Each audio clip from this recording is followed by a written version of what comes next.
নিয়ে দোয়া করছিলে, এদের ভেতরে একজন নামিমা গেবতকারী তালাতালি করা লোক আছে।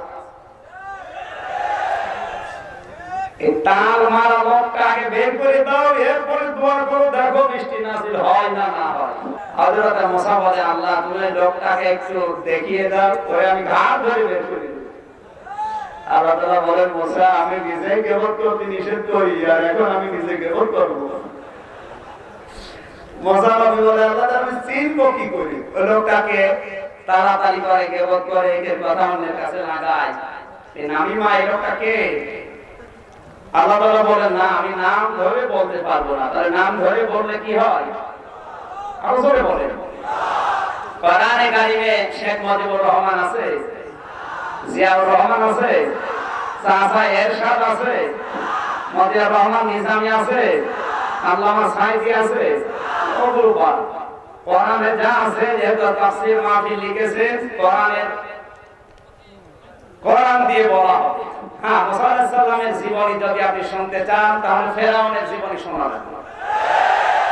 ইব্রাহিম নবীর জীবনী শুনতে চাইলে নমরুদের জীবনী শোনাবেন। এখন যদি বলেন না সব নবী ওল্ড নবী, পুরাতন নবী, নতুন নবীর জীবনী শোনান, তাহলে বিশ্ব নবীর জীবনী শুনতে চাইলে তো আবু জাহেলের জীবনী আসবে। হক আর বাতিল এই দ্বন্দ্ব কিয়ামত পর্যন্ত চলবে।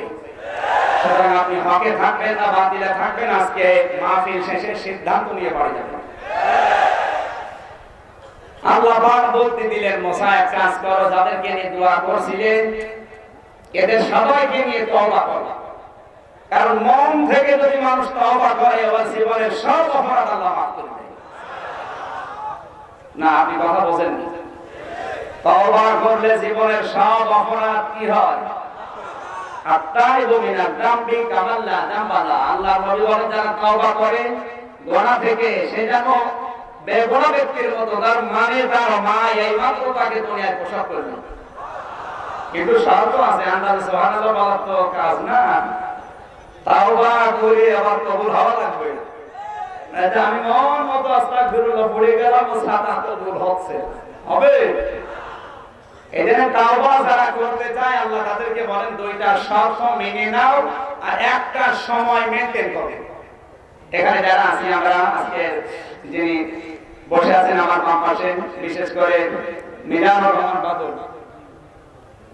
চেয়ারম্যান উপজেলা পরিষদ কোম্পানিগঞ্জ, উনি সহ আমাদের শাহিন ভাই সহ নামনা যত মানুষ আমরা এসেছি, আজ তাওবা করে যদি শাহিন ভাইয়ের জন্য দোয়া করা হয়, আশা করি কবুল হবে।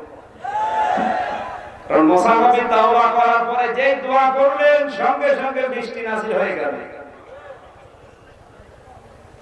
এখন এখানে যদি নামিমা গিবতকারী তালাতালি করা, একের কথা অন্যের কাছে লাগানো লোক থাকে, আর ও যদি আজকের মাহফিলে বলে আমি ওনার জন্য কিয়ামত পর্যন্ত দোয়া করলো, কাজ হবে না। এরকম লোক যদি থাকেন, আপনি চলে যান। আছে নেই, তাহলে দোয়া কবুল হয়ে যাচ্ছে ইনশাআল্লাহ। তাওবার নিয়মটা আগে বলি, দেখি আপনি মেনে নিতে পারেন কিনা। সূরা জুমার 24 নাম্বার পারা 3 নাম্বার পৃষ্ঠা 11 নাম্বার লাইনের 54 নাম্বার আয়াত, বাণী যায় একটু মিলিয়ে দেখবেন, কোরআনটা খুলি। আল্লাহ পাক বলেন, ওয়ানিবু ইলা রাব্বিকুম ওয়াসলিমু লাহু মিন ক্বাবলি আন ইয়াতিয়াকুমুল আযাবু সুম্মা লা তুনসারুন। এটা বিশেষ করে তাফসীরে আজহারিতে পাবেন, আল্লামা সানাউল্লাহ পানি বলতে লিখেছেন। আল্লাহ রাব্বুল আলামিন বলেন, দুইটা শর্ত যদি মেনে তাওবা করো আর একটা সময় যদি মেইনটেইন করো, আমি আল্লাহ বলছি তোমার তওবা কবুল করে পেছনের সব অপরাধ ক্ষমা করে দিয়ে ওই জায়গাটা নেকি দিয়ে পাঠিয়ে দেব। তাহলে আজকে এখানে যারা আমরা বসেছি তাওবার নিয়ত নিয়ে, আমার এখন এই 27 বছরের জীবনে আমি যদি এখন মন থেকে তাওবা করি, সব অপরাধ মাফ হয়ে আমার আল্লাহ ওই জায়গাটা নেকি বানিয়ে দেবে। বাদল ভাইয়ের বয়স মনে করেন 50 বছর, 50 বছর দুনিয়ায় যত অপরাধ করেছে আজকে কোরআনের ইজ্জতে আল্লাহ সব তওবার খাতিরে maaf করবে, কিন্তু ওই জায়গাগুলো ফাঁকা রাখবে না, নেকি দিয়ে পাল্টিয়ে দেবে। সাইবার 40 বছর, 40 বছর দুনিয়ায় যত অপরাধ করেছে কোরআনের ইজ্জতে আল্লাহ আজকে সব maaf করে দেবে, আর ওই ফাঁকা জায়গাটা নেকি দিয়ে পাল্টিয়ে দেবে। কিন্তু সব কোন মানুষের যদি হক নষ্ট করে থাকে ওইটা মাফ হবে। এবার আর ঠিক বলছে না, এটা যদি কারো পক্ষে থাকে আগে ওইটা তার কাছে মাফ চান, এরপরে আপনি আস্তাগফিরুল্লাহ পড়েন, মাফ হবে। কোন মানুষের অধিকার যদি আপনার দ্বারা নষ্ট হয় ওইটা আগে সেই লোকটা মাফ করা লাগবে, এরপরে আল্লাহ বলেন বাকিটা আমার। আপনি যদি তার অধিকার ফিরিয়ে না দেন, ওর হক যদি নষ্ট করে কিয়ামত পর্যন্ত হায়াত পাওয়ার আস্তাগফিরুল্লাহ পড়ে আপনার মাথার উপর উঠবে না। এজন্য এই আয়াতের শর্ত দুইটা, সময় একটা। আবার বলছি, আয়াতের শর্ত কয়টা? সময়, শর্ত, সময়। মনে করি এখন থেকে প্রস্তুতি নেওয়া লাগবে। 1 নম্বরে ওয়ানি বইলা রাব্বিকুম, তোমার রবের দিকে ফিরা লাগবে। কার দিকে? আল্লাহর দিকে ফিরে আসা অত সহজ না। আল্লাহর দিকে ফিরে আসা লাগবে। তামাম দুনিয়া যদি একদিকে যায়, আমি একা থাকবো দরকার হয়, তাও আমার রবের দিকে আজকে আমি ফিরে আসবো, এই সিদ্ধান্ত নেওয়া লাগবে। 2 নম্বরে ওয়াসলিমু লাহু, আল্লাহর বিধান আমি এতদিন জানতাম না, কিন্তু এখন আমি জানলাম। জানার পরে আর কাল বিলম্ব করা যাবে না, সঙ্গে সঙ্গে সারেন্ডার করা লাগবে। এই দুইটা শর্ত কখন মানবেন? মিন ক্বাবলি আইয়াতিয়াকুমুল আযাবু সুম্মা লা তুনসারুন, ওই আযাব আসার পূর্বে যখন আর তোমাদেরকে সাহায্য করা হবে না। আমরা সবাই জানি আমাদের সাহায্য করা বন্ধ হয়ে যাবে মরণের সময়। একবার বলেন না কেন? কোন সময়? এখন মরণ কখন আসবে গ্যারান্টি তো আমাদের কারো হাতে নেই। কেউ যদি মনে করে না এখন থাকে 21 সালে তওবা করব, হবে? আপনি 21 সাল গ্যারান্টি আছে? কার দিকে ভরসা করে আপনি টার্গেট দেন? আপনার নিজের জীবনের কোনো গ্যারান্টি নেই। কসুর পাতায় পানি দাও, একটা গ্যারান্টি আছে। আর মানুষের জীবনের কোনো গ্যারান্টি নেই। আমি একা যখন থাকি চিন্তা করি আমার মানুষ বেঁচে আছে, এটা আশ্চর্য। মরে যায়, এটা স্বাভাবিক। মানুষ বেঁচে আছে এটা কিন্তু আশ্চর্য, কারণ 24 ঘন্টায় 16 কেজি করে অক্সিজেন আল্লাহ আপনাকে ভিক্ষা দিচ্ছে। যদি না দিত কিনে নিয়ে তারপর আপনাকে বেঁচে থাকা লাগবে। আজ পর্যন্ত তো 16 কেজি অক্সিজেনের দাম কত আপনি জানেন না। কোনদিন তো টাকা দেওয়া লাগেনি, ফিরে ফিরে এই জন্য হাসপাতালে গিয়ে খোঁজ নিতেন, তখন টের পেতেন। প্রতিদিন যদি 16 কেজি হয়, আমার 27 বছর বয়সে আমি শুধু অক্সিজেনের দাম দিয়ে মনে হয় ফকির হয়ে যাবে। এক কথা বলেন না কেন? ওনার ভোট দেওয়া লাগবে কয় বছর? 50 বছরের অক্সিজেনের দাম দেওয়া লাগবে। বাংলাদেশের বাঙালি মানুষের যে রাত, ওনার ফেরেশতা জিবরাইল যদি বিলের কাগজ নিয়ে আসতো, এই যে অক্সিজেনের বিল 5 কোটি টাকা, জিবরাইলের দাঁত মুকুরি ফেলতো। পাওনা টাকা চাইতে গেলে দেয় না, আর ও তো বিল মেরে ফেলতো না। এজন্য আল্লাহ জিবরাইলকে পাঠায় না। 16 কেজি অক্সিজেন নিয়ে আপনি বেঁচে আছেন প্রতিদিন, শুধু শ্বাস প্রশ্বাস নিঃশ্বাস। এই জন্য মানুষ বেঁচে আছে এটা অস্বাভাবিক, আর মানুষ মরে যায় এটা স্বাভাবিক। মানুষ মরে যেতেই পারে। আপনি রাস্তা দিয়ে হেঁটে যাচ্ছেন, একটা সাপ এসে আপনাকে কামড় দিলে আপনি মারা গেলেন, কি এটা স্বাভাবিক না? মানে রাস্তা দিয়ে হেঁটে যাচ্ছেন, পা মচকিয়ে পড়ে আপনি মারা গেলেন, কোন সমস্যা আছে? মরে যাওয়া স্বাভাবিক, বেঁচে থাকা অস্বাভাবিক। এটা চিন্তা করা লাগবে। সব সময় এই চিন্তাটা যদি মানুষের ভেতরে থাকে, ও অন্তত কারো উপরে জুলুম করবে না। সবসময় চিন্তা করবো আমি তো বেঁচে আছি, এটা তো আমার নিজের ইচ্ছাই না। আমার ভেতরে যেটা কাজ করছে, নড়াচড়া করছে, এটা আর একজনের দান। তিনি কে? আরো জোরে বলেন। আমার শরীরের অঙ্গ প্রত্যঙ্গ একটাও আমার কথা শোনে না, সব একজনের ইশারায় চলে। আপনি যদি মনে করেন না আমার নাক আমার কথা শোনে, তাহলে পায়খানা যে বলবেন আমি রবের অফিসার, কোন গন্ধ যেন না শুনবে, বেটা আগে নাক ধর। সব যদি আপনি খোলা রেখে বলেন আমি দেখবো না, হবে? চোখ বন্ধ আগে যদি দেখতে না চাও চোখ বন্ধ করো।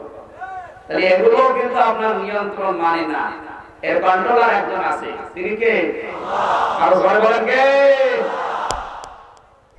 মহান রব্বুল ইজ্জত জালাল দোয়া কবুল করেন না তাদের যারা নামিমা করে বেড়ায়। যে মানুষগুলো তওবা করার নিয়ত নিয়ে বসে আছেন, এই মুহূর্তেই তওবা করা লাগবে, কারণ কখন মরণ আসে বলা যায় না। আমি এই যে বসে আছি, আমি দাঁড়াবো, সে গ্যারান্টি এখন আমার হাতে আর নেই। কথা বলে ঠিক কিনা? সুতরাং তওবা করার সময় কি সামনে না এখন? এখনই। কখন? শর্ত কয়টা? সময় কয়টা? মেনে নেওয়া লাগবে। এই মুহূর্তে আপনি যা যেখানে আছেন সব পাপটি আল্লাহর দিকে ফিরে আসবে। এখন আল্লাহ বিধান জানতেন না, আমি এখন জানাবো। আমার আজকের আলোচনার সাবজেক্ট হচ্ছে মহান আল্লাহ কাদের সঙ্গে আছে। আচ্ছা, আল্লাহকে সাথে রাখার জন্য অনেকে অনেক কাজ করে যাচ্ছে। যে ধর্মে মানুষ আছে ও কিন্তু চায় ওর দেবতা, ওর ভগবান, ওর যে দায়িত্বে আছে সে যেন তার উপরে রাজি থাকে। হিন্দুরা 12 মাসে 13 পূজা করে, কেন? ওদের দেবতা যেন ওদের উপরে খুশি থাকে, ফসলের বরকত হয়, লেখাপড়ায় বরকত হয়, চাকরি পায়, বড় বড় জায়গায় যেতে পারে। এখন বলে না কেন? খ্রিস্টানরা যা করছে একই কায়দায়, আমরা মুসলমানরা আল্লাহর সেজদা দেই এই জন্য আল্লাহ যেন আমাদের উপরে রাজি থাকে। এই জন্য আয়াতের মাঝখানের এই শব্দটা ওয়াকালা আল্লাহু ইন্নী মাআকুম, আল্লাহ বলেন হে নবী আপনি মানুষকে বলুন আমি তোমাদের সাথে আছি। এখন আল্লাহ আছে কাদের সঙ্গে? আজকের আয়াতটা বলে দেবে, নাকি আমার মন মতো বলবো? মন মতো বললে তোমার জহবা কেটে দিবে আল্লাহ।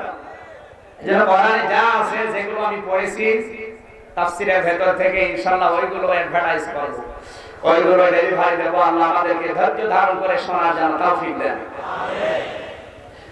শাইখ ভাইয়ের জন্য দোয়া করে আজকের মাহফিলে যিনি অতিথি হিসেবে এসেছেন, শ্রদ্ধাভাজন ব্যক্তিত্ব জনাব মিজানুর রহমান বাদল, চেয়ারম্যান কোম্পানিগঞ্জ উপজেলা পরিষদ। আজকের মাহফিলটা বাস্তবায়নের জন্য বিদেশ থেকে যিনি অর্থ সম্পদ পাঠিয়ে বিশাল আয়োজনে আজ 5 বছর শ্রম দিয়ে যাচ্ছে, যার টাকাগুলো আমার মনে হয় অবৈধ কাজে ব্যয় করলে তিনি পারতেন। 5 বছর একাধারে কোরআনের মাহফিলের মাধ্যমে আপনার এই মোসাফুরকে চেনে, কেউ চিনত না। অথচ কোরআনের এই আলোয় আলোকিত এমন ভাবে হয়েছে ব্যারিস্টার নুরউদ্দিনের মাধ্যমে সারা পৃথিবীর 228টা রাষ্ট্রে এখন বাংলাদেশের নোয়াখালী কোম্পানিগঞ্জের মোসাফুর বলে যে গ্রাম আছে এখন মানুষ জানে। এটা ব্যারিস্টার নুরউদ্দিনের কারণে না, আমি হামজার কারণে না, বাদল ভাইয়ের জন্য না, এটা জানে কোরআনের কারণে। জয় বলেন কিসের? যাদের দেশে যারা গিয়েছিল ওরা ওখান থেকে পৃথিবীর শুধু 2টা জিনিস দেখতে পেয়েছে, একটা আল্লাহর ঘর কাবা শরীফ আর একটা নবীজির রওজা। ওরা ওখান থেকে দেখেছে যে 2টা জিনিস আলো জ্বলছে, মক্কা আর মদিনা, তাছাড়া তামাম দুনিয়া অন্ধকার। আজ এই মুসাফিরে যে অন্ধকার গুলো আছে, শিরিক, বেদাত, কুফর, জুলুম, এই অন্ধকার দূর করতে হলে এটা লাগবে। কথা বলেন ঠিক কিনা? এইটার জন্যই তো এই মাদ্রাসা তিনি কায়েম করেছেন। 800 ছেলে মেয়ে এখানে কোরআনে কারিমের শিক্ষা পাচ্ছে। আজ দুপুরবেলা সকালবেলা আমি ছিলাম, ওদের তেলাওয়াত শুনলে জান ভরে যায়। কারা ছেলে মেয়ে দিয়েছে আমি জানি না, যারাই দিচ্ছেন আপনার ছেলে মেয়ে আপনি বড় বড় জায়গায় দেবেন, অসুবিধা নেই, কিন্তু এখান থেকে অন্তত প্রথমে প্রাথমিক যেগুলো দরকার শিখিয়ে নেন। কোরআনটা হাদিসটা শিখিয়ে এরপর আপনি অন্য জায়গায় দেবেন, কোনো অসুবিধা নেই। এটা যেন টিকে থাকে দল মত নির্বিশেষে সবার জন্য। জোরে বলেন আমিন। মঞ্চে বসা ওলামায়ে কেরাম, সামনে বসা মুসলমান ভাইরা, পর্দার আড়ালের সম্মানিতা মা এবং বোনেরা, বিশেষ করে আজকে যারা আলোচনা রাখবেন এবং রেখেছেন, এতক্ষণ পর্যন্ত কোরআন কারীম থেকে আলোচনা রাখছিলেন বাংলাদেশের খ্যাতনামা আলেমদ্বীন, ইসলামিক চিন্তাবিদ, শিক্ষাবিদ, কোরআন গবেষক, মুফাসসিরে কোরআন শায়েখ মাওলানা জামাল উদ্দিন পটুয়াখালী, হায়াতে তাজ্জুবা সিহাতে কুল্লিয়া কামনা করছি, আল্লাহ যেন দান করুন। আমিন। আল্লাহ জোরে বলেন আমিন। আমার পরে যিনি আসবেন আপনাদের এই কুমিল্লার সন্তান, বাংলাদেশ সহ সারা বিশ্বে এখন আলোচিত একটা মুখ, ইসলামিক চিন্তাবিদ, মুফাসসিরে কোরআন জনাব মাওলানা ডক্টর মিজানুর রহমান আজহারী। লাকা যিকরাক, আল্লাহ তার সম্মান মর্যাদা যেন আরো বাড়িয়ে দেন। সবাইকে নিয়ে আমাদের মালিক যিনি, মনিব যিনি, তার দরবারে শুকরিয়া আদায় করি, খুশি হয়ে বলি আলহামদুলিল্লাহ। আমরা কি খুশি না বেজার? আরো জোরে বলুন আলহামদুলিল্লাহ। খুশি হওয়ারই কথা। কোরআন নাযিল হওয়ার পর থেকে আজকের এই দিন পর্যন্ত, বিশেষ করে এখন পর্যন্ত, এখান থেকে কিয়ামত পর্যন্ত কোরআনের পাঠক শ্রোতা তিন প্রকার। কয় প্রকার? এখানে আবার তিন রকম মানুষ বসে আছে। আপনি একটু মিলান তো, আপনি কোন নাম্বারে আছেন বলবো। এক নম্বরে আল্লাহ রাব্বুল আলামিন বলেন, কোরআন যারাই শুনেছে প্রথমেই তারা বাধা দিয়েছে, এরা ছিল কাফের। কি ছিল? وقال الذين كفروا لا تسمعوا لهذا القرآن والغوا فيه لعلكم تغلبون। الله أكبر। সূরা হামিম সেজদা 24 নম্বর পারা 18 নম্বর পৃষ্ঠা 10 নম্বর লাইনে 26 নম্বর আয়াত। এটা তাফসীরে মাযহারি আল্লামা সানাউল্লাহ পানিপতি লিখেছেন। আল্লাহ তাআলা বলেন, কাফেররা এই সিদ্ধান্ত সংসদে পাশ করেছিল। আবু জেহেল যেহেতু রাষ্ট্রের দায়িত্বে ছিল, তার একটা সংসদ ছিল না? ছিল না? নাম ছিল দারুন নাদওয়া। বাংলাদেশের সংসদের নাম কি? জাতীয় সংসদ। আবু জেহেল যেহেতু রাষ্ট্র ক্ষমতায় ছিল, তারও একটা সংসদ ছিল, সেটার নাম দারুন নাদওয়া। ওখানে আইন পাশ করতো। কোরআনের আওয়াজ শোনার পরেই সর্বপ্রথম এই পৃথিবীতে আবু জেহেল সংসদে আইন পাশ করেছিল, সবকিছু চলতে দেব, কোরআন চলতে দেব না। এখন এইরকম সিদ্ধান্ত যদি কোন ব্যক্তি, কোন প্রতিষ্ঠান, কোন দল, কোন দেশ নেয়, বুঝতে হবে তাদের ভেতরে আবু জেহেলের চিন্তা ঢুকেছে।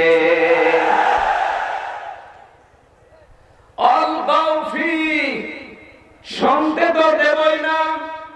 যেখানেই কোরআনের আলোচনা শুরু হবে, মুহাম্মদ কোরআনের আলোচনা করবে, ওই জায়গায় হট্টগোল করো, মারামারি করো, ঢোল ঢুকি তবলা বাজাও, পরিবেশ গরম করো, গান নষ্ট করে দাও। লাআল্লাকুম তাগলিবুন, আশা করা যায় তোমরা গালিব হবে, বিজয়ী হবে। এই ধারণা আবু জেহেলের। কার? আমার মনে হয় ধারণা এখন অনেক মুসলমানের ভেতরে ঢুকেছে। ওরা মনে করে কোরআনের মাহফিলগুলো বন্ধ করে দিলে আমরা সফল হয়ে গেলাম। আরে ভাই, ওয়াজ তো আমির হামজা করে না, ওয়াজ মাওলানা মিজানুর রহমান করে না, এটা সরাসরি করে আল্লাহ নিজে। সূরা বাকারা 2 জায়গায় আছে, ইয়াইসুকুম বিহি। এটা সূরা বাকারা 2 নম্বর পারা 16 নম্বর পৃষ্ঠা 13 নম্বর লাইনের 231 নম্বর আয়াতের মাঝের অংশে আছে। আরেক জায়গায় আছে সূরা নাহাল 14 নম্বর পারা 16 নম্বর পৃষ্ঠা 9 নম্বর লাইনের 90 নম্বর আয়াতের শেষের দিকে আছে। আল্লাহ তাআলা বলেন, ইয়াইসুকুম, ওয়াজ আমি আল্লাহ করি। কে করে? আল্লাহ। সবাই বলো, কে করে? ওয়াজ কি আমির হামজা বাবা করে নাকি? ওয়াজ আল্লাহ নিজে করে। নবীজিও ওয়াজ করেননি, ওয়াজ করেছেন শুধুমাত্র আল্লাহ নিজে। আর নবীজি করেছেন তাফসীর। কি করেছেন? তাফসীর। তাহলে ওয়াজ করেন সরাসরি আল্লাহ। এই পৃথিবীতে যদি কেউ ওয়াজ বিরোধী হয়, বুঝবেন ওটা আল্লাহ বিরোধী। আর তাফসীর করেছেন নবী। وَأَنزَلْنَا إِلَيْكَ الذِّكْرَ لِتُبَيِّنَ لِلنَّاسِ مَا نُزِّلَ إِلَيْهِمْ وَلَعَلَّهُمْ يَتَفَكَّرُونَ। এটা সূরা নাহাল 14 নম্বর পারা 11 নম্বর পৃষ্ঠা 3 নম্বর লাইনের 44 নম্বর আয়াতের শেষের দিকে আছে। আল্লাহ তাআলা বলেন, এই কোরআন আমি আপনার প্রতি নাযিল করেছি, চুমা খাবেন, তাকের উপরে রেখে দেবেন। কেন?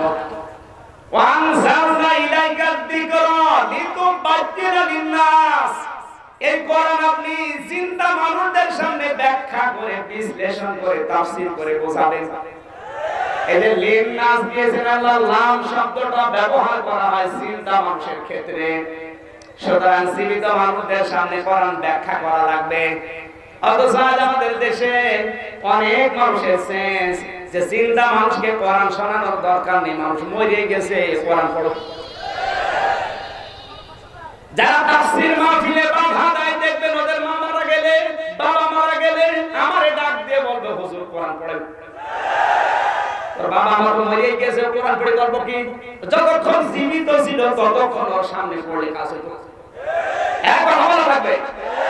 এইজন্য কোরআন শরীফ কি মরা মানুষের জন্য না জিন্দা? এসেন্স ভেতরে ঢোকান লিন্নাস। যদি আমার উপর রাগ হয় তাহলে সূরা নাহলের 40 নম্বর আয়াতের মাঝের এই শব্দ কেটে বাদ দিয়ে দিন। আপনার বাবা পারবে না দাদা পারবে? কোন কারণে আপনার রাগ হয়? ডাইরেক্ট বলছি, কোরআনের বক্তব্যে মূল কথা শোনার পরে যদি কারো রাগ হয় বুঝবেন রক্ত ঠিক নেই। রাগ হবে কেন? ওতুল্লিম বাদা দালিকা সানিন, সূরা কলমের 13 নম্বর আয়াত। হে নবী, আপনি দুনিয়ার মানুষকে জানাবেন কোরআনের বক্তব্য শোনার পরে যদি কেউ ডাইরেক্ট ইনডাইরেক্ট বিরোধিতা করে, আমি আল্লাহ বলছি ওগুলো যার সন্তান।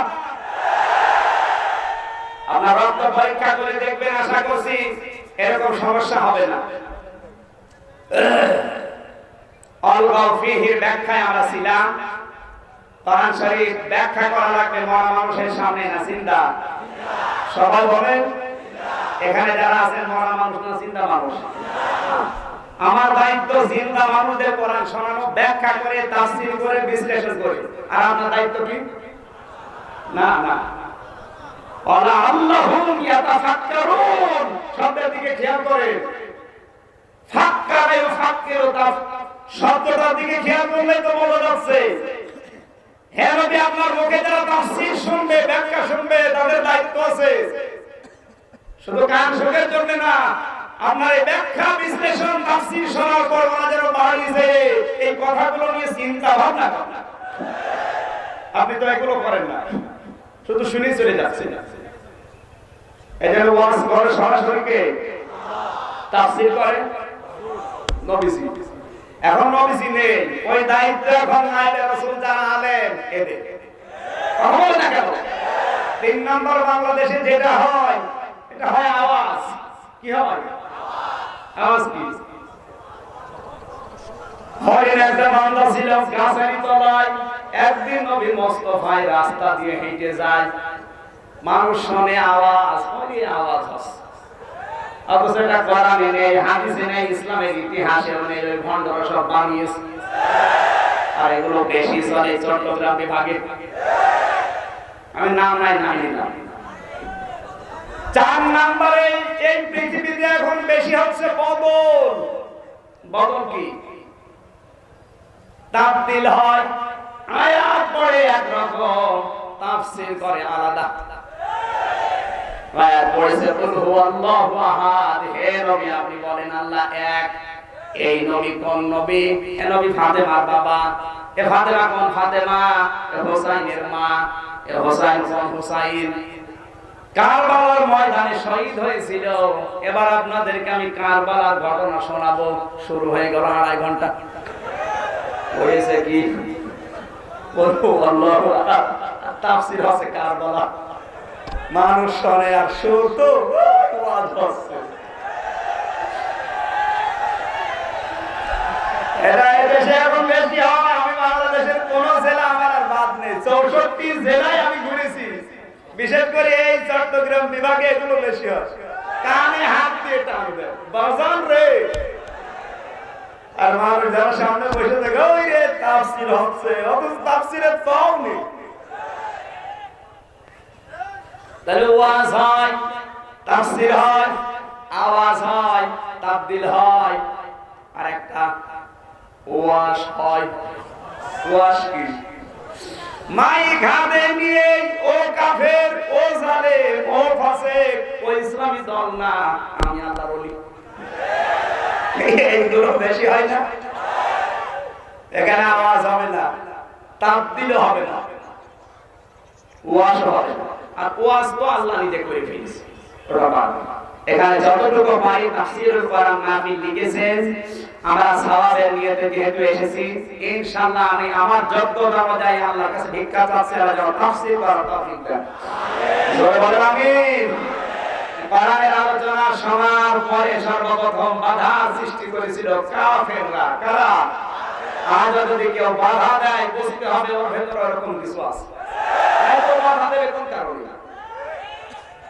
2 নম্বরে কোরআন শুনতে এসেছিল, বাধা দেয়নি, কিন্তু শোনার পরে যখন দেখেছে না এগুলো তো আমাদের জীবনের সাথে মেলে না, এ যা বলে সব আমার গায়ে পড়ে, তখন আস্তে করে পেছন দিক থেকে কেটে পড়ে। আল্লাহর ভাষায় এরা হচ্ছে মুনাফিক। এবার মনে করছে হুজুর মনে বানিয়ে বললো না।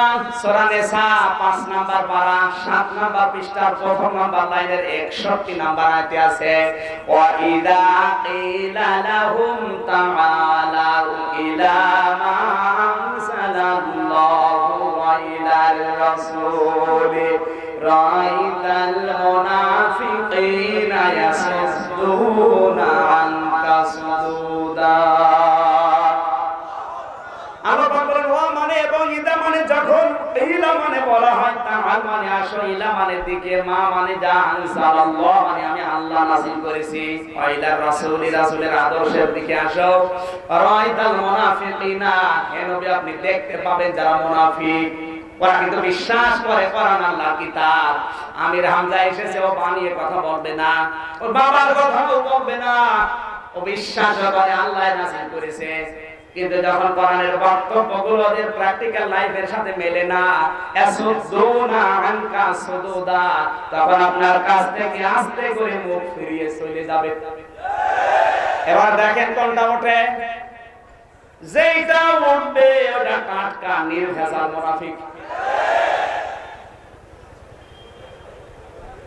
মুনাফিকের অনেকগুলো গুণ আছে, আমি 5টা গুণ বলছি, যদি কারো ভেতরে এখানে থাকে আপনি এখনই পরিবর্তন হবেন। 1 নম্বরে মুনাফিক হচ্ছে তারা কথা বললে মিথ্যা কথা বলে, ওয়াদা করলে ভঙ্গ করে, আমানত আসলে খেয়ানত করে, আর ঝগড়া কারোর সাথে হলেই গালি দেয়।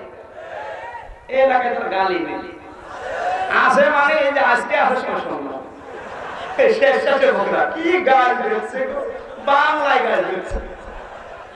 আর 5 নাম্বার, ওর মুখে যে কথা বলে ওর মনে ওই কথা নেই।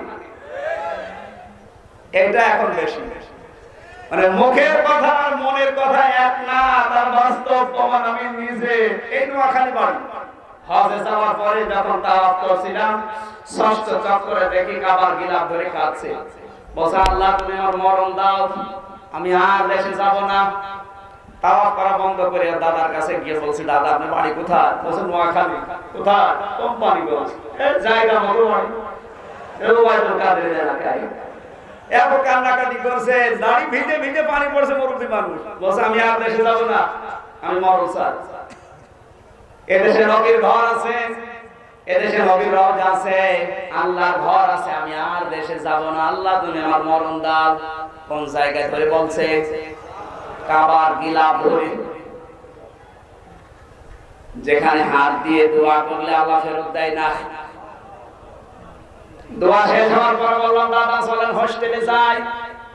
হোস্টেলে মনে করলাম কিছু খাওয়াবো, নিয়ে আসার পরে মাথায় হাত দিয়ে বললাম দাদা বাইরে তাকান, আপনার দোয়া কবুল হয়ে গেছে। কেন? মানে ঝড় উঠেছে, এমনিতে মরুভূমির দেশ, ঝড় উঠলে তো অন্ধকার হয়ে যায়। দাদা সে ঝড় উঠেছে, আপনি মরবেন, প্রস্তুতি নিয়ে নেন। আমার বলছে আমি হামজা দোয়াটা বছরের জন্য করিনি,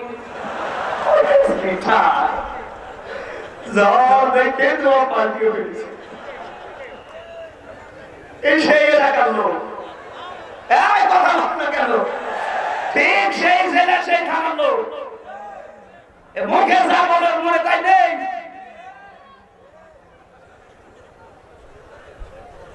বলছে আমি হামজা আমি দোয়া তো এবছরের জন্য না, আগামীতে যদি আসি তখন।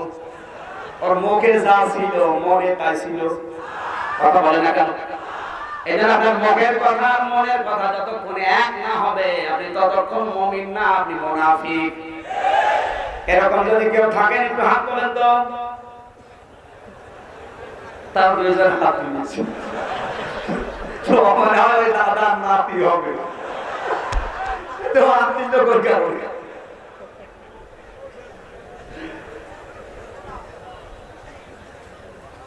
এজন্য কোরআনের ২ নম্বরে তারা যারা বিশ্বাস করে শুনতে বসে, কোরআনকে এত সম্মান করে এর ধারে কাছে যায় না। মসজিদে ছাগল উঠে পোশাক পায়খানা করেছে, মসজিদ সাহেব চিল্লাচ্ছে কার ছাগল? এক লোক এসে বলছে চাচা চিল্লাবেন না, ও ছাগলটা আমার। আপনার ছাগল মানে কি করেছে? কি করেছে আপনি জানেন না? ও তো ছাগল, ওর বুদ্ধি নেই, এই জন্য মসজিদে এসেছে। আর আমি বুদ্ধিমান, আপনাকে দেখেছিলাম আমার কোনদিন মসজিদের ধারে কাছে আসতে। এত সম্মান করে মসজিদকে, এত সম্মান করে কোরআনকে, ওর ধারে কাছে যায় না। এরকম মানুষ দেশে আছে জানে? এখানে আমরা অনেকে ওইরকম শ্রোতা আছি, ও বিশ্বাস করে কিন্তু কোরআন আল্লাহর কিতাব। আর আমির হামজা তাফসীর করলো, বাবার কথা বলবেন, ও জানে। কিন্তু যখন দেখে না আমার জীবনের সাথে তো একটাও মেলে না, তখন আস্তে করে মুখ ফিরিয়ে চলে যায়। আপনি কি চলে যাবে? চলে গেলে কি হবে? ৩ নম্বরে শ্রোতা আমার আল্লাহ বলছেন, এটা সূরা আনফাল ৯ নম্বর পারা ১৬ নম্বর পৃষ্ঠা ৩ নম্বর লাইনের ২ নম্বর আয়াতে আছে, ইন্নামাল মুমিনুনা আল্লাযীনা ইযা যুকিরাল্লাহু ওয়াজিলাত কুলুবুহুম ওয়া ইযা তুলিয়াত আলাইহিম আয়াতুহু যাদাতুহুম ঈমানা ওয়া আলা রাব্বিহিম ইয়াতাওয়াক্কালুন। সূরা বলেন আল্লাহু আকবার। আল্লাহ বলেন মুমিন তো তারা যাদের সামনে আমার আয়াতগুলো, আমার নাম উচ্চারণ হলে ওদের অন্তর কেঁপে ওঠে। কি কেঁপে ওঠে? ওরা ভয়ে কেঁপে ওঠে, আমার আল্লাহর কথা হবে কেঁপে ওঠে। আর যখন আয়াত তেলাওয়াত হয় তাদের সামনে, কোরআনের আয়াতগুলো যখন বুঝতে পারে, তখন তাদের ঈমান আমার আল্লাহ আরো বাড়িয়ে দেয়। ঈমান এত বেড়ে যায়, দুনিয়ার ময়দানে তখন কারো উপরে আর ভরসা তাদের থাকে না, একমাত্র ভরসা হয় আল্লাহর উপরে। আমার মনে হয় ৩ নাম্বার শ্রোতা আমরা এখানে আছি, আর ২ নাম্বারও আছি। কিন্তু ১ নাম্বারটা নেই। আলহামদুলিল্লাহ, ১ নাম্বার থাকা দরকার নেই, ২ নাম্বারও দরকার নেই, আমাদের ৩ নাম্বার দরকার। আমরা যারা এসেছি মুমিন, কাফের না মুনাফিক? মুমিন যারা হবে কোরআনের আলোচনায়, তাদের ঈমান বেড়ে যাবে। আর তাদের ভরসা দুনিয়ার আর কারো উপরে থাকবে না। ভরসা কবে কার উপরে? সবাই বলেন কার উপরে? এই ভরসাটা আমরা তৈরি করতে চাই আজকে আলোচনায়। আল্লাহ যেন আমাদের এরকম ঈমান বাড়িয়ে দেন। সবাই বলেন আমিন। রাসূলের উপরে দরুদ পড়ছি। রাসূল কাজে আমাদের রাসূল, রাসূলের উপরে দরুদ আর সালাম পাঠ করছি। যারা আনিত আদর্শ মানবতার মুক্তির গ্যারান্টি, যত আদর্শ আপনি মানেন না কেন, মুক্তির গ্যারান্টি আপনি পাবেন না যতক্ষণ পর্যন্ত রাসূলের আদর্শ না হয়। বিশ্বনবী আমাদের আদর্শ হওয়াতে আমরা খুশি না বেজার? মানেন তো সব জায়গায়, রান্নাঘর থেকে শুরু করে আন্তর্জাতিক জীবন পর্যন্ত নবীর আদর্শ যেখানে নেই, মুসলমান দাবি করলো ওই জায়গায় যাওয়া যাবে। যদি আপনি বিয়ে করতে গিয়ে দেখেন যে এই জায়গায় রাসূলের আদর্শ নেই, হিন্দুদের আদর্শ আছে, ওই বিয়ে না। হিন্দুদের নিয়ম কি? ওরা বিয়ে দেওয়ার দিন যা দেবে দিয়ে দেয়, তার মানে যৌতুক যা দেবে ওই দিন শেষ। আর সারা জীবনে বাবার সম্পত্তিতেও কিছু পায় না, সারা জীবনে বাবার কোনো ভাগ পায় না। এটা রাসূলের নিয়ম, কোরআনের নিয়ম এটা ছিল না। বিয়ে করতে গেলে আপনার পকেটে টাকা বের হয়ে থাকবে, মেয়ের হাতে আপনি দেনমোহরের টাকা ধরিয়ে এরপরে বলবেন কবুল। কথা বলেন না কেন? কত মানুষ দেখি কবুল বলার আগে মাফ চেয়ে নেয়। বলেন আর অনেকে বাসনা তো মাফ চায়, লজ্জার খাতিরে মহিলা করবে কি? ঠিক আছে মাফ করে দিলাম। কিন্তু আমি যতগুলো মহিলার মাফ করে দিলাম শুনেছি, ওরা মন থেকে মাফ করে না। কারণ আমার কাছে পরে কল দিয়ে বলছে, হুজুর ওই সময় লজ্জার খাতিরে পা ধরেছে, হাত ধরেছে, বলেছে, কিন্তু এখন আমার টাকা দরকার। আপনি মাফ চাইলে মাফ হবে? যাদের বাকি আছে আশা করছে আপনি ফেরত দিয়ে দেবেন, দেবেন তো? কারা কারা দেবেন হাত করেন তো? এই যে সব বাকি, বিয়ে সমানে করছে এলাকায়, তুমি বিয়ে দেওয়া যাবে না, ঝামেলা, জনম বাকি, পুরো বাকি না, খেলা চলা না ভাই। যারা ফাঁকি বাকি দিয়েছে ফেরত দেওয়া লাগবে। দেনমহরের টাকা মাফ চাইলে মাফ হয় না, আপনার টাকা দেওয়া লাগবে, এরপরে মাফ চাইলে মাফ হবে। কারণ দেনমহর আপনার বউ দেয়নি, দেনমহর দিয়েছে কে? এটা যদি কেউ না দিয়ে ফাঁকি দেওয়ার সিদ্ধান্ত নিয়ে মারা যান, আপনি কিয়ামতের দিন জেনাকার হয়ে উঠবেন অথবা চোর হয়ে উঠবেন। এরপরও যদি আপনি না দেন, লজ্জা শরম যদি আপনার না থাকে, আমার কিছু করার নেই। দেবেন না দেবেন না? দেবেন তো? আজকে বাড়িতে ফেরত দেওয়া লাগবে। কে? আমি আর কি মাসে মাসে ফেরত দেওয়া লাগবে। এই যে ভাই যদি বলে আমি ধান্দা কুষ্টিয়া থেকে এসেছেন, মুসাফির মানুষ, এতদিন নামাজ রোজা করলাম, আমার ভালো লাগছে না, আপনি আমার মাফ করে দিন। আমি যদি বলি ঠিক আছে, এতদিন আপনি নামাজ কালাম করলেন, এখন আর শরীরে কলাই না, মাফ করে দিলাম, হবে? দেনমোহর দিয়েছে আল্লাহ, মাফ করার মালিক আপনার বউ না, মাফ করার মালিক কে? নামাজ রোজা দিয়েছে আল্লাহ, আমি মালিক না, মাফ মালিক কে? উনি মাফ করা লাগবে। সুতরাং যারা স্ত্রীর কাছে মাফ চেয়ে নিয়েছেন, হচ্ছে ওটাকে ফেরত দেবেন। বলে ও শুনতে আপনার কোন কারণে বলা দেবে? এতদিন যাইছিলাম এদিক ওদিক করে কাটিয়ে যাচ্ছিলাম, এখন দেখে তো সমস্যা। মাফ যারা চেয়ে নিয়েছেন ফেরত দেবেন তো? নবীজি বিবাহের ক্ষেত্রে আগে দেনমোহরের টাকা ধরিয়ে দিয়েছেন, এরপরে কবুল করেছেন। তাহলে রাসূলের আদর্শে এটা বাদ দিয়ে যদি কেউ অন্য কোন নিয়ম নীতি দিয়ে বিয়ে করে, ও কি বিয়ে না জেনা? হবে না। সুতরাং আপনি এই কাজটা করবেন না। বিশ্ব নবীর আদর্শ বাদ দিয়ে কোন মানুষ যদি রাষ্ট্র চালায়, ও কি রাষ্ট্র চালানো হবে? দুর্নীতি হবে। বলেন, নবীজি নিজে যখন মাল সম্পদ ভাগ করতেন, তখন তার নিজের আত্মীয় স্বজনের ভেতরে কেউ যদি কিছু নিত, সঙ্গে সঙ্গে মুখ থেকে বের করে আগে ওই সরকারের মালের ভেতরে মিশিয়ে দিতেন। হযরত হোসাইনের মুখ থেকে খেজুর বের করে রেখে দিয়েছিলেন, বলেছিলেন এটা আমার একা না, এটা জনগণের, আগে বন্টন হবে, এরপরে থাকলে তোমার দেব।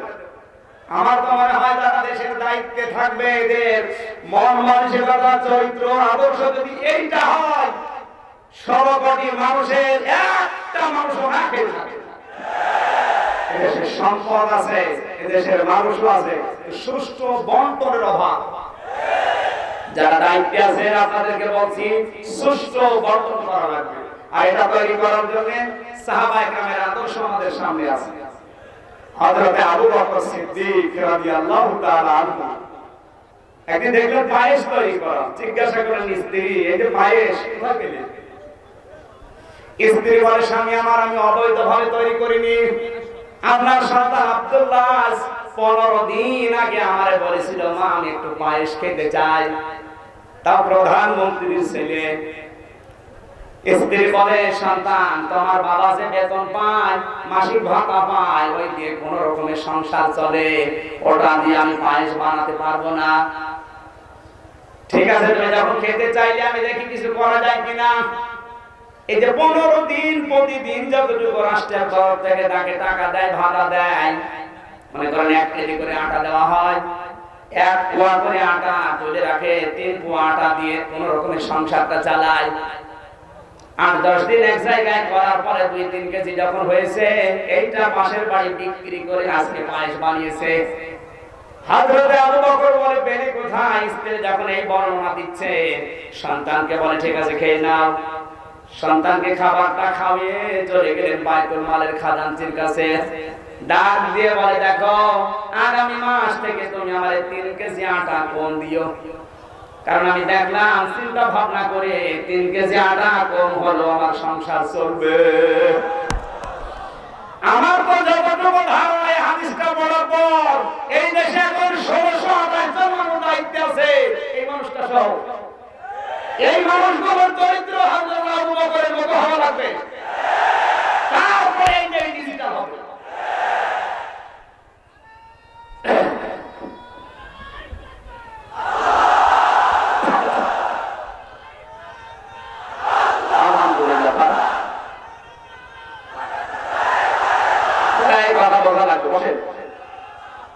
বসেন।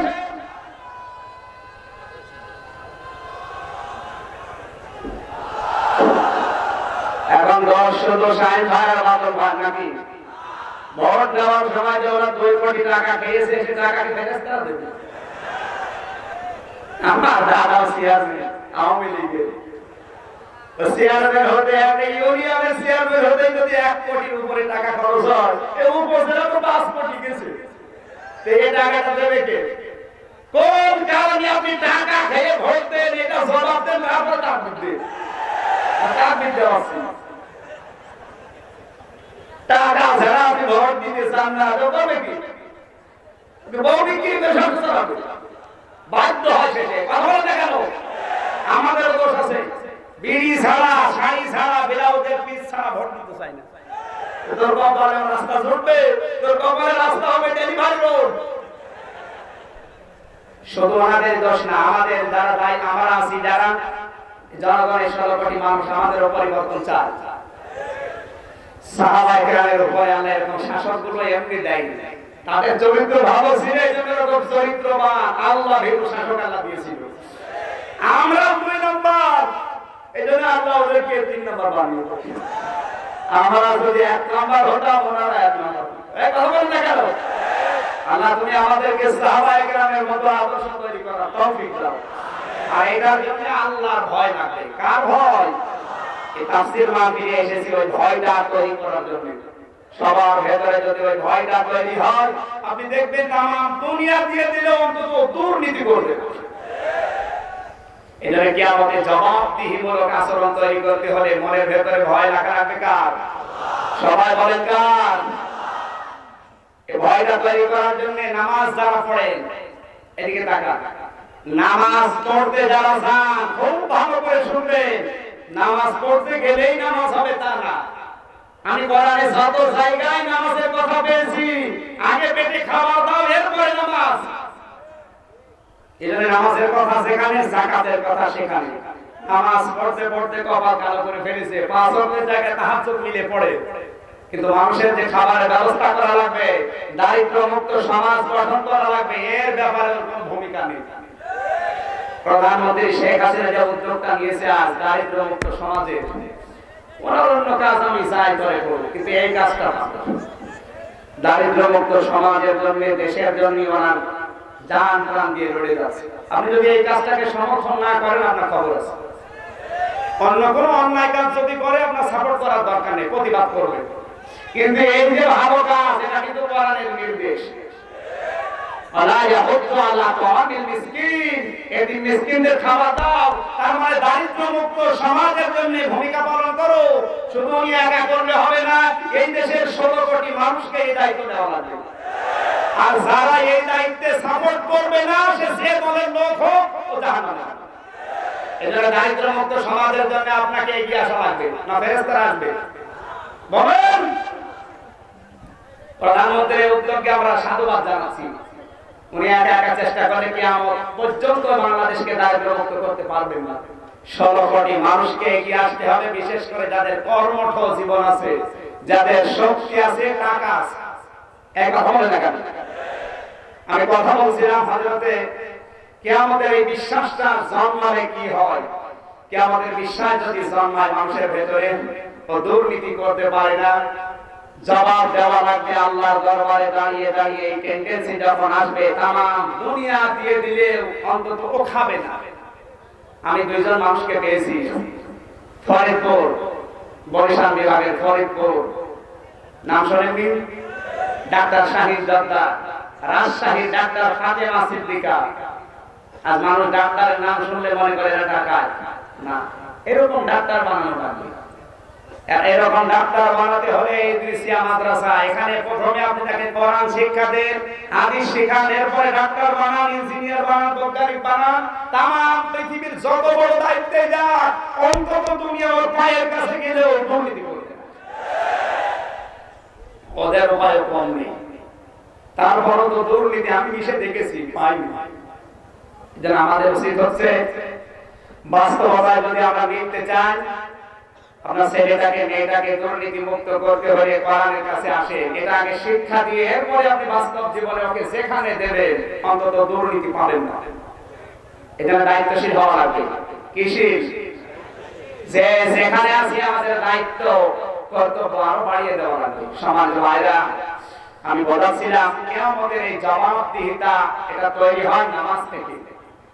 নামাজ থেকে কেন? এখানে নামাজের কথা সূরা জুমার ভেতর আল্লাহ দিলেন, ইদা নুদিয়া লিস-সালাতি মিন ইয়াউমিল জুমআহ, নামাজ যখন শুরু হবে, ইদা নুদিয়া লিস-সালাতি মিন ইয়াউমিল জুমআহ ফাসআউ ইলা যিকরিল্লাহ ওয়া যারুল্লাহ। একটু খেয়াল করেন, এটা নামাজ পড়তে আপনি মসজিদে যাবেন, এটা আযান হওয়ার আগে যাবেন না পরে যাবেন? কেন আযান হওয়ার পরে কেন যাবেন? কারণ আযান হওয়ার আগে আপনি মসজিদে গিয়ে বসে বসে সুবহানাল্লাহ পড়ার দরকার নেই। আর দুনিয়ায় কাজ করেন, আপনি কাজ না করলে খাবেন কি? এজন্য কাজ কারবারে লিপ্ত থাকেন, যখন আল্লাহ ডাক আসবে তখন কাজ কারবার বন্ধ করে অন্তত সেজদা দিয়ে আবার আপনি বেরিয়ে পড়েন। নামাজ পড়ার পরে আবার মসজিদে থাকবেন, এই সুযোগ কিন্তু কোরআন দেয় না। ফাইদা কুদিয়াতিস সালাত ফান্তাশিরু ফিল আরদ ওয়াবতাগু মিন ফাদলিল্লাহ।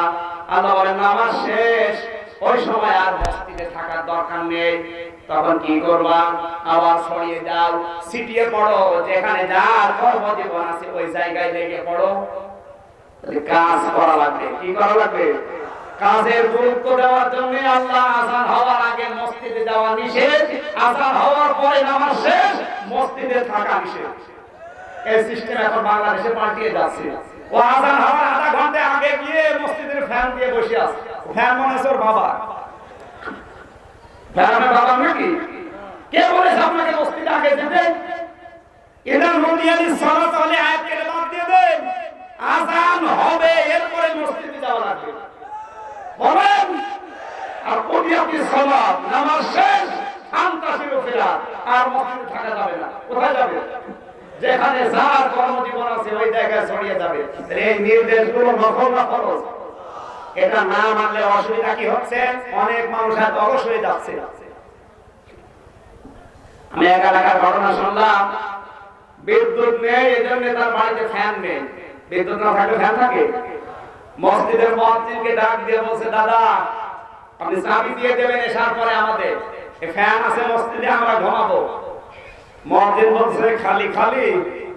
ঠিক আছে, মাসে আমরা 4 জন মিলে আপনাকে 400 টাকা দেব। ও গরিব মানুষ লোভে পড়ে রাজি হয়েছে। এশার নামাজ পড়ে যখন সবাই চলে যায়, ওদের হাতে চাবি দিয়েও পাঠে। আবার ফজরের সময় আসবে, ও 4 জন মসজিদে ঢোকার পর ফ্যান দিয়েছে 12টা। মানুষ কয়টা? ফ্যান। যারা ফ্যানের নিচে ঘুমায় না, তারা যদি একবার ফ্যান পায়, ওকে ঘুমাবে না মরবে? মরে গেছে। আর কাপড় সব আলাদা রাস্তায় করছে। সকালবেলা মুয়াজ্জিন আযান দিতে এসে যে লাইট দিয়েছে, দেখে আস্তাগফিরুল্লাহ, তাড়াতাড়ি লাইট বন্ধ করে চিৎকার দিচ্ছে, হারাম। ওরা উঠে বলছে কি হারাম? মসজিদে থাকা হারাম। মসজিদে থাকা হারাম দলিল কি? দলিল লাগবে না, আমি নিজে দেখলাম। এগুলো দলিল নেই, বিনা দলিলে হারাম। আপনি মসজিদে আযান হওয়ার আগে যাবেন আর আযান হওয়ার পরে আবার বসে থাকবেন, কোথায় যেতে পারবেন? কাজ করা লাগবে। আল্লাহ কাজের গুরুত্বটা বুঝিয়েছেন যে কাজ করো, আযানের সময় হয়ে গেছে, নামাজ পড়ার জন্য চলে আসো। আযান শেষ, নামাজ শেষ, এবার চলে যাও আমার কাজে। কি করে খাওয়া লাগবে? আরো জোরে। কাজ করে যদি আপনার খাওয়ার অভ্যাস থাকে, নবীজি জানিয়েছেন আল কাসিবু হাবিবুল্লাহ, যারা কাজ করে খায় এরা আল্লাহর বন্ধু। এরা কি? জোরে বলেন কি? আর বাংলাদেশের ভ্রান্ত ধারণা, যারা বিভিন্ন দরবারে বসে শুধু হো হো করে, কাজ কাম নেই, শুধু হাদিয়া তোফা খায় আর পেট মোটা করে, এগুলো আল্লাহর বন্ধু, এগুলো আল্লাহর শত্রু। আল কাসিবু হাবিবুল্লাহ, যারা কাজ করে খায় এরা আল্লাহর বন্ধু। নবীর হাদিস, সুবহানাল্লাহ বলতে পারেন নাই? আর কাজ না করলে ডিজিটাল বাংলাদেশ গঠন হবে? বলেন। 16 কোটি মানুষের 31 কোটি হাত যদি ভিক্ষার হাত না হয়ে কাজের হাত তৈরি হয়, পদ্মা সেতুর জন্য বাইরের দেশে যাওয়া লাগবে না, এই দেশের মানুষ কি করা লাগবে? যে সেখানে ঠকানো যাবে না মানুষকে, ফাঁকি দিয়ে অভ্যাস বন্ধ করে, এই অভ্যাসটা মানুষের আছে। ও কাজ করার শক্তি আছে, এরপরও 2 নম্বরই করে উপায় করে খায়। কথা বলে না কেন? কালকে আমাদের এতিমের আলোচনা ছিল, এতিমের ব্যাখ্যাটা আমি শেষ পর্যন্ত যেতে পারিনি। এই জন্য আমাদের উচিত হচ্ছে মানুষকে না ঠকানো। এতিমের মাল বলেন, জনগণের মাল বলেন, আত্মসাৎ না করে অন্তত কাজ করে খাবেন। আপনি যতটুকু পারেন কাজ করে খাবেন, আপনার উপর আমার আল্লাহ রাজি থাকবে। আর এটা তৈরি হবে তখন যখন কিয়ামতে জবাব দেওয়া লাগবে, বিশ্বাস আপনার অন্তরে দৃঢ়ভাবে বসবে। হযরত ওমর যখন বিশ্বাস করেছিলেন যে আমাকে জবাব দেওয়া লাগবে, তখন তিনি রাষ্ট্রের দায়িত্ব নেওয়ার পরে প্রতিদিন 3 থেকে 5টা ভালো কাজ না করে ঘুমাতেন না। কারণ বিশ্বাসটা তৈরি না হলে ভালো কাজ আপনার মুখ দিয়ে, হাত দিয়ে, কর্মজীবন দিয়ে আসবে না। তার সন্তানটা ভর্তি করে দিলেন মাদ্রাসায়। আব্দুল্লাহ হোসাইন রাদিয়াল্লাহু তাআলা আনহু একই ক্লাসে পড়তেন, বারবার তিনি কলম ফেলে দিচ্ছেন, আর আব্দুল্লাহকে বলে তুলে দাও। তিনি 3বার কলম তুলে দিলেন। চতুর্থবার যখন আবার বলেছে, ও আব্দুল্লাহ কলমটা তুলে দাও।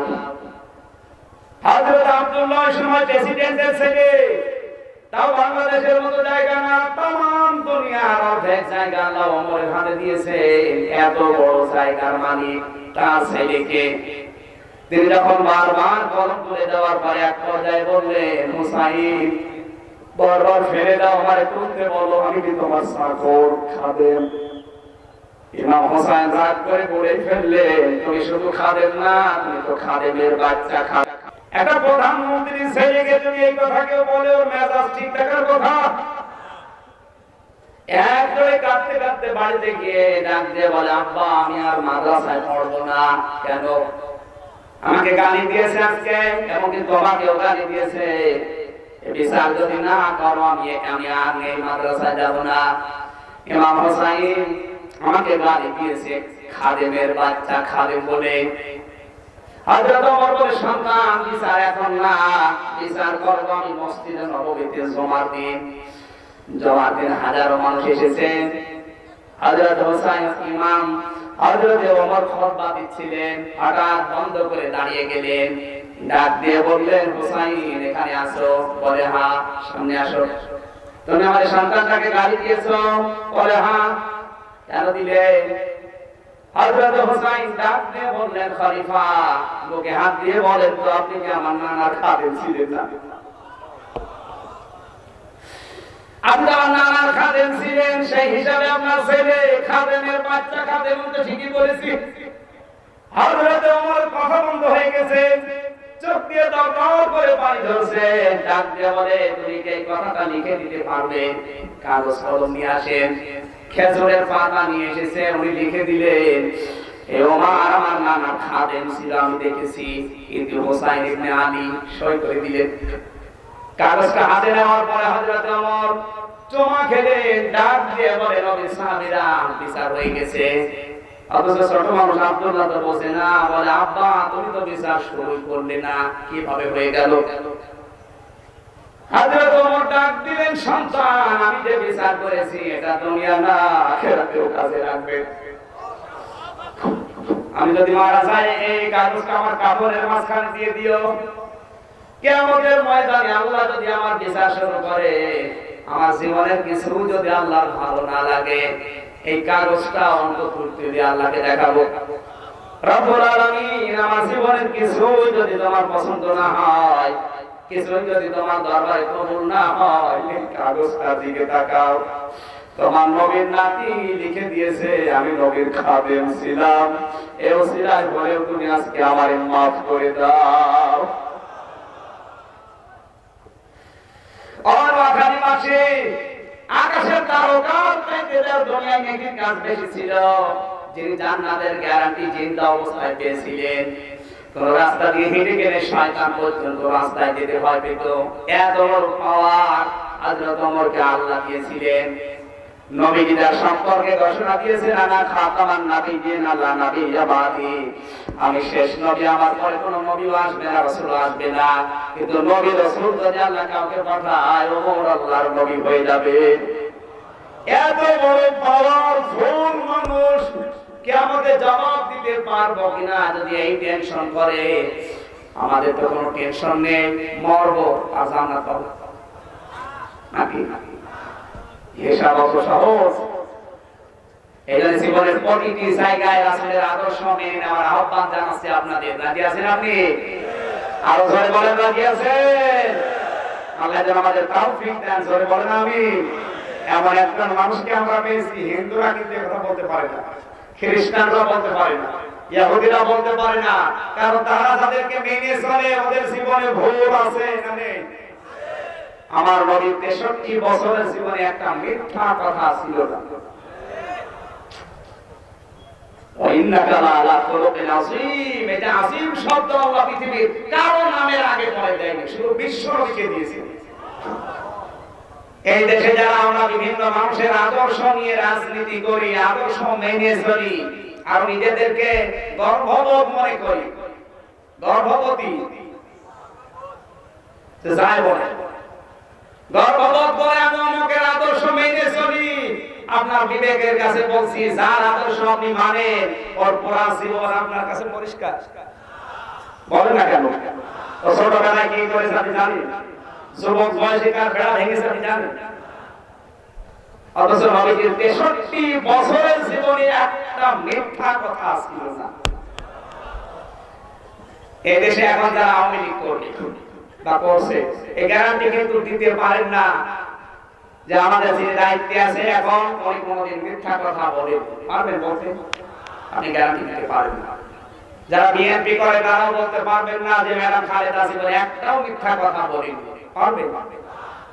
যারা জাতীয় পার্টি করে তারাও বলতে পারবেন না যে চাচা এরশাদ জীবনে মিথ্যা কথা বলেনি, পারবেন না। চাচা এরশাদের কথা এখন বন্ধ হয়ে গেছে,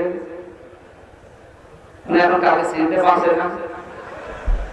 হয়তো আসরাই মনে হয় দেখা করেছে, কিন্তু চাচার জীবনের শেষ ইচ্ছাটা ছিল যে রাষ্ট্রপতি হব। কি হবে আল্লাহ ভালো জানেন, মরণের পর যেন রাষ্ট্রপতি বানিয়ে দেয়। যারা জামাত ইসলাম করে তারাও এই কথা বলতে পারে না যে মাওলানা নিজামী জীবনে একটা মিথ্যা কথা বলে, পারবে? বলেন। যারা চরমনায় পীরের মুরিদ তারাও গ্যারান্টি দিতে পারবেন না মাওলানা রেজাউল করিম জীবনে মিথ্যা বলে না, কেউ পারে না গ্যারান্টি দিতে। অথচ আমরা এই মানুষদের আদর্শ মেনে আশ্চর্য হয়ে মিছিল করি না যে মানুষের জীবনে কোনো মিথ্যা ছিল না।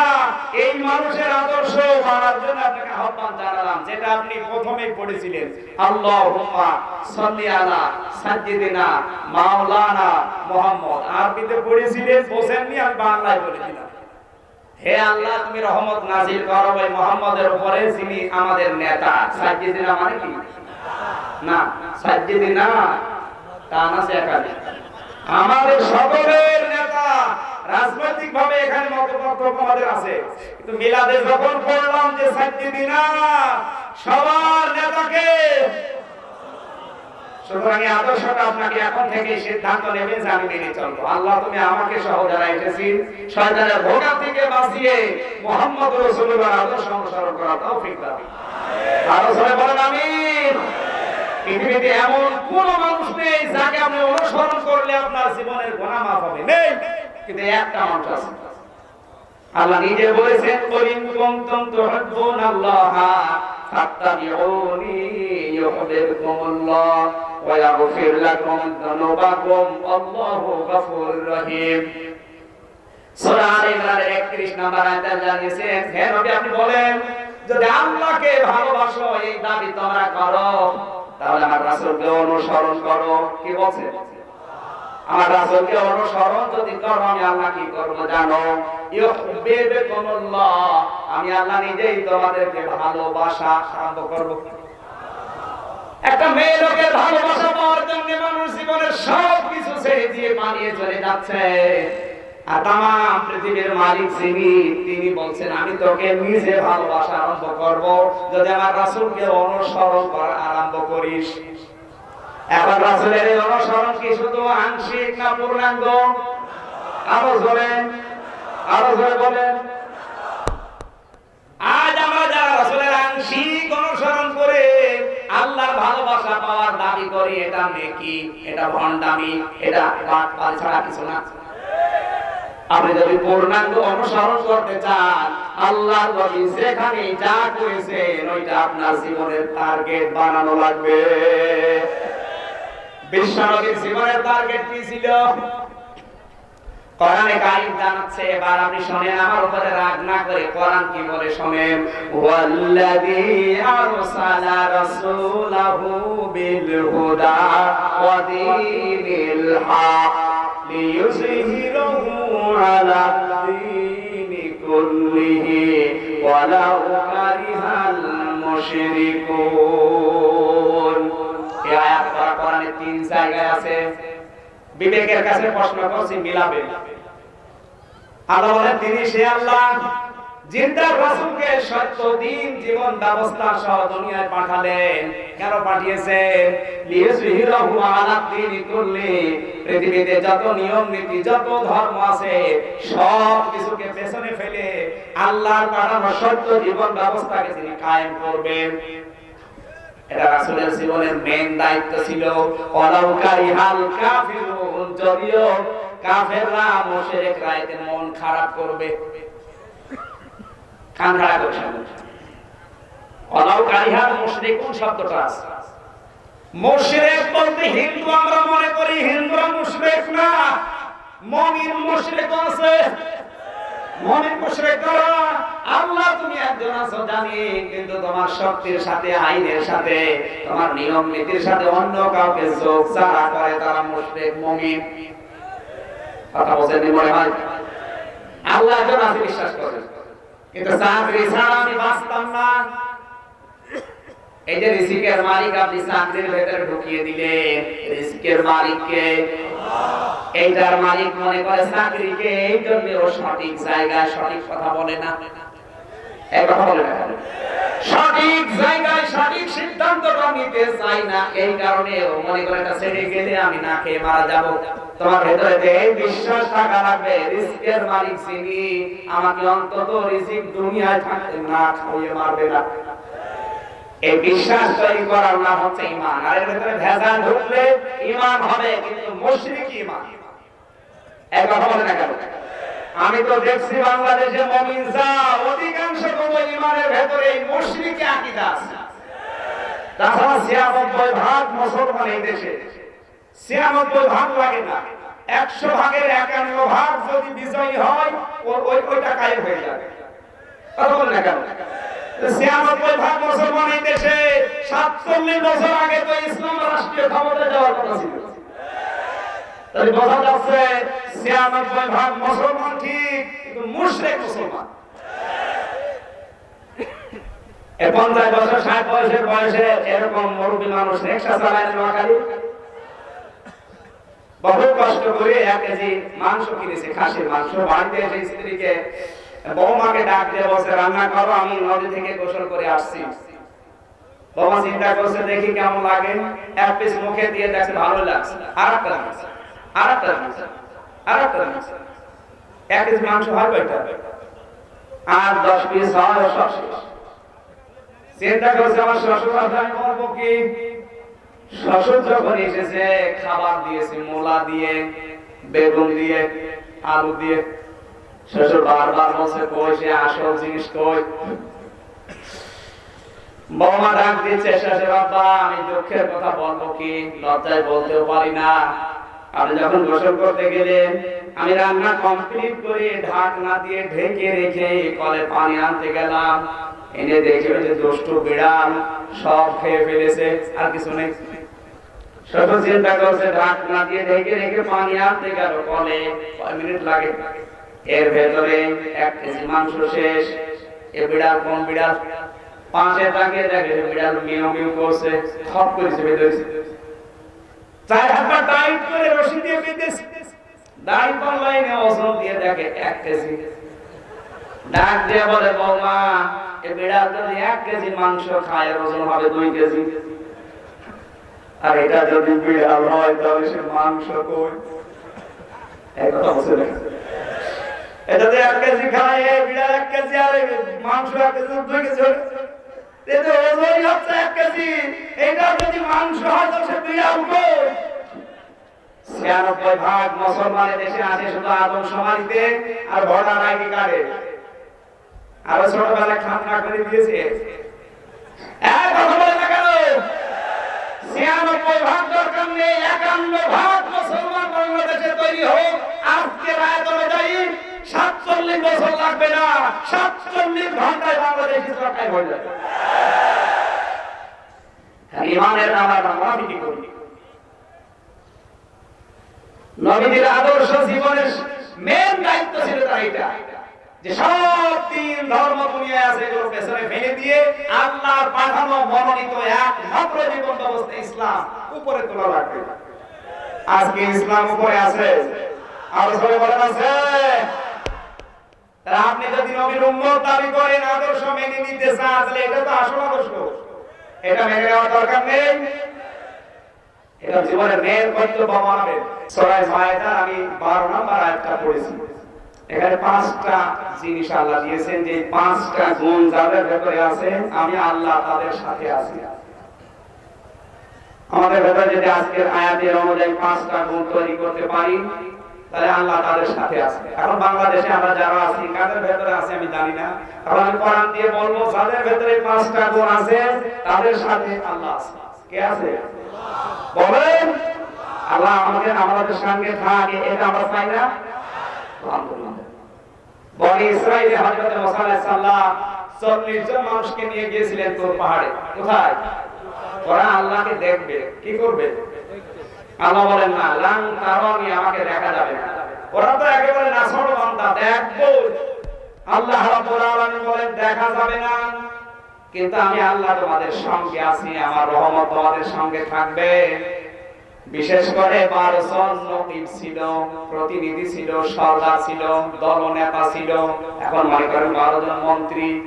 12 জন মন্ত্রী নিয়ে যদি আমাদের প্রধানমন্ত্রী শেখ হাসিনা চলে যায় ডোনাল্ড ট্রাম্পের কাছে, যে আমাদের দেশে এই জিনিস দরকার, আপনি আমাদের সাথে চলেন, আমাদের সাথে দেখা করেন। ডোনাল্ড ট্রাম্প বাংলাদেশটা 59টা বাংলাদেশ জোড়া দিলে যত হবে আমেরিকায় একা অত বড়, বাংলাদেশ ওনার কাছে দেশ মনে হবে না, মনে হবে একটা পাড়া নাকি। এ পাড়ায় যে আমি করবো কি?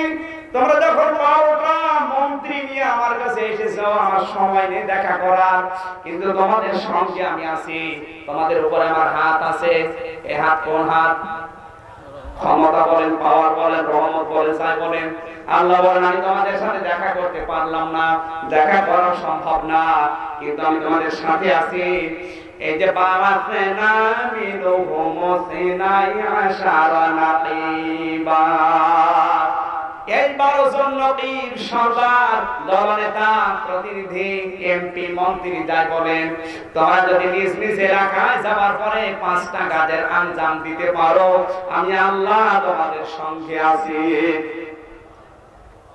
ডোনাল্ড ট্রাম্প যদি ওই কথা বলে দেয়, প্রধানমন্ত্রী বাংলাদেশে আসার পরে 12টা মন্ত্রীকে নিয়ে ওই 5টা কাজ অবশ্যই করবে, কারণ ওনার একটা নজর আমাদের উপরে আছে। কথা বলে না কেন? ডোনাল্ড ট্রাম্পের নজর পাওয়ার জন্য যদি 5টা কাজ পালন করার জন্য 12টা মন্ত্রী নিয়ে উনি লেগে পড়ে কাছে, আমার আল্লাহ বলছেন তোমাদের সঙ্গে আছে। এই 5টা কাজের আঞ্জাম দিতে পারলে আমার রহমতের হাত তোমাদের মাথার উপরে থাকবে। লাইনে আকামতুমুস সালাতা ওয়া আতাইতুমুস যাকাতা ওয়া আমানতুম বিরুসুলি। আমি আপনাকে যদি সঙ্গে রাখতে চাই, 1 নম্বরে নিজের এলাকায় যাওয়ার পরে তোমাদের দায়িত্ব হচ্ছে তোমরা নামাজ কায়েম করো। তাহলে বাংলাদেশে যদি আল্লাহকে সঙ্গে আপনি রাখতে চান, রাষ্ট্রীয়ভাবে সংসদে নামাজের বিল পাস করা লাগবে। যদি আপনি না করেন, আল্লাহ আপনার সঙ্গে দেন। 96% মুসলমানের দেশে আল্লাহ আমাদের সঙ্গে নেই, অন্য কেউ আছে, এটা কি মেনে নেওয়া যায়? তাহলে এই দেশে আল্লাহ আমাদের সঙ্গে থাক, যদি আপনি এটা বলতে চান, তাহলে সংসদে নামাজের বিল লাগবে। এটা আগন্তুক দিয়েছে, কমায় আকাম মানে দাঁড় করানো, এটা ওয়াজ করে হয় না, তাফসীর করে হয় না, এটার জন্য আইন পাস করা লাগে।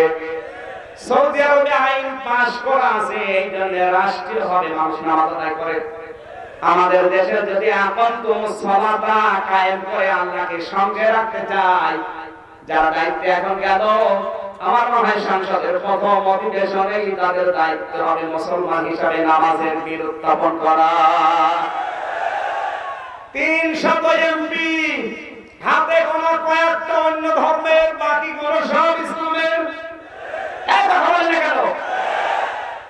আমার মনে হয় খুব বেশি হলো 12-13টা অন্য ধর্মের আছে, বাকি সব ইসলামের। তাহলে এই 290টা যারা আছে, এরা যদি এই প্রথম সংসদ অধিবেশনে বলে আমরা আল্লাহকে সঙ্গে চাই, দেশে আল্লাহর রহমত চাই, আমরা নামাজের বিল কায়েম করতে চাই, হ্যাঁ বলেন কারা আছেন? 290 জন বললেই কালকে সংসদে নামাজ পাস হয়ে যাবে। এটা ওয়াজ দিয়ে হয় না। সুতরাং আল্লাহকে এই দেশে সঙ্গে রাখতে হলে নামাজের বিল লাগবে মসজিদে না সংসদে? এটা কি হয়েছে আজও? বোঝা যাচ্ছে আল্লাহ আমাদের সঙ্গে নেই। যাকাত কায়েম করো, যাকাত আদায় করে দাও। যাকাতের কথা কেন দিলেন? এক একটা পয়েন্টে লক্ষ লক্ষ কথা আছে। যাকাত কাকে দেবেন, কেন দেবেন, দারিদ্র্যমুক্ত সমাজের জন্য যাকাতের ভূমিকা কি। এরপরে আমানতুম বিরসুলি, আমার রাসূলগণের উপরে তোমাদের ঈমান আনা লাগবে। এই ঈমান কোন ঈমান? আল্লাহর রাসূল একজন আছে, বিশ্বাস করি না। শব্দের দিকে এখন তো ব্যাখ্যা দেওয়া যাচ্ছে না। ওয়াসাতুমুহুম ওয়া আকরাতুমুল্লাহ কারদান হাসানা, রাসূলদেরকে তোমরা সাহায্য করবে, সহযোগিতা করবে। রাসূল এখন আছে? তাহলে আয়াতটা ভুল। এই না মানে ওয়াসাতুমুহুম, রাসূল এখন নেই, সাহায্য করবে, সহযোগিতা করবে। করবে কাকে?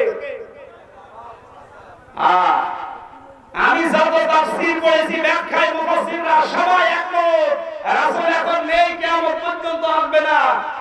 কিন্তু রাসূলের উম্মতের ভেতরে যারা নায়েবে রাসূল, উলামায়ে কেরাম, এদেরকে সাহায্য করা, রাসূলকে সাহায্য করা মানাত। আর আমাদের চরিত্র হচ্ছে রাসূলের ওয়ারিস দেখলে আরো চুলকানি বাড়ে। হুজুর যদি একটু জোরে হাঁটে মানে কি দাওয়াত পেয়েছে, যদি একটু আস্তে যায় বলবে কি খাবার খেয়েছে। যত দোষ সব আমাদের, যত ভালো মানুষ আপনি। সুতরাং রাসূল এখন নেই, তাকে সাহায্য করার জন্য তাদের মেইন দায়িত্বটা ওইটা সামনে রেখে কাজ করে যাবেন। আল্লাহ আপনার তৌফিক দান করে বলেন আমিন। ওয়া আকরাতুমুল্লাহ কারদান হাসানা, আর কর্জে হাসানা যদি কেউ চায় তাকে দেওয়া লাগবে। এটা আজ বাংলাদেশ থেকে বিদায় উঠে গেছে। এনজিও এসে এখন আর কর্জে হাসানা নেই। দান করলে একটা সওয়াব হয়, আর ধার দিলে দুইটা সওয়াব হয়। সুবহানাল্লাহ বলতে পারেন না? দান করলে সওয়াব হয় কয়টা, আর কর্জ দিলে কেন? কর্জ দিচ্ছে ওই মানুষের উপকার হচ্ছে, এই জন্য ডবল সওয়াব হচ্ছে। কিন্তু এনজিওর দ্বারা আশা, বেড়া, চেরা, দুরাশা, নিরাশা, অর্ভিশন, কারিতাস, এদের দ্বারা এখন আর ওগুলো নেই। এখন ওরা ওই সুদের সাথে কিস্তির সাথে টাকা দেয়, ওটা ডবল করে শোধ দেওয়া লাগে। কর্জে হাসানার মাধ্যমে যে আল্লাহকে সঙ্গে রাখার একটা মাধ্যম আমরা হারিয়ে ফেলেছি। এই 5টা কাজ যদি করেন, লাউ কাফিরান্না আনকুম, আমার ব্যাখ্যা যাওয়ার দরকার ছিল কিন্তু আমি সময় পেলাম না, দুঃখিত।